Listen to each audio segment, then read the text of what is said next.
And I just have to address, I love that word Sambandh.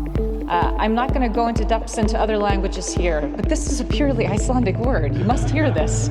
This is such a purely Icelandic word, and people will be very devoted to this language, Prime Minister Modi, because this is what people need. They need more Sambandh today. Thank you, and I want to start out again by thanking Prime Minister Modi for coming to visit us in this region, and also obviously Prime Minister Sture for hosting us here.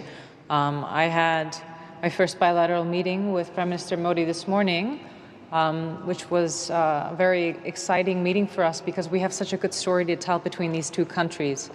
And I think in today's world, like many have said here, people need a sense of hope that unlike countries in some aspects can come together, that there's a sense of respect between nations, in dialogue, in trade, that we're not feeding a world where we're closing off, but we're opening up to each other. And so I think this summit comes at a very poignant time for us, that we can show that even though we're miles apart as a grouping, as Nordics from India, but also for a country like Iceland, which is very different in scale and size, there are so many things that tie us together. Obviously on our end, like Prime Minister Modi mentioned, our expertise when it comes to geothermal energy and renewables is something that we are very happy to share, and we know that we are getting things in return. We've seen through the free trade agreements, like Prime Minister Modi addressed, an increase in investment coming from Iceland into India. So there's so many things that we can do together. And I just have to address, I love that word Sambandh.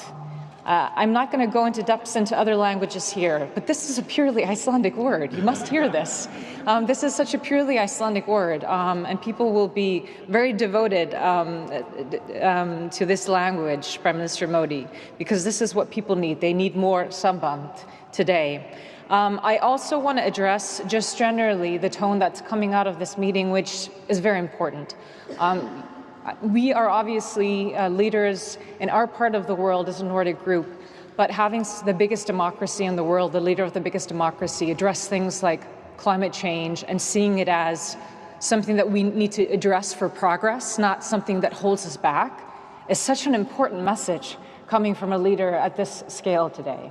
I think a lot of people are afraid by what we need to do, and here we're harnessing hope, and this is a message that needs to be heard. It's the same with trade and investment, that we're opening up, not closing off. It's the same with finding ways to come together on AI and tech instead of maybe pushing it aside or not wanting to adapt to it, that we have global rules and regulations on it. This is really pushing us to think. And obviously also towards the end, how we talk about multilateralism. Excellent speaking points on the fact that the UN and these big institutions, they're in a way operating on a 20th century model. That's maybe why people are losing trust in them, but that doesn't mean we should put it aside. We need to revamp them. And so these are all hopeful messages that I take out of this meeting, and I look forward to further cooperation.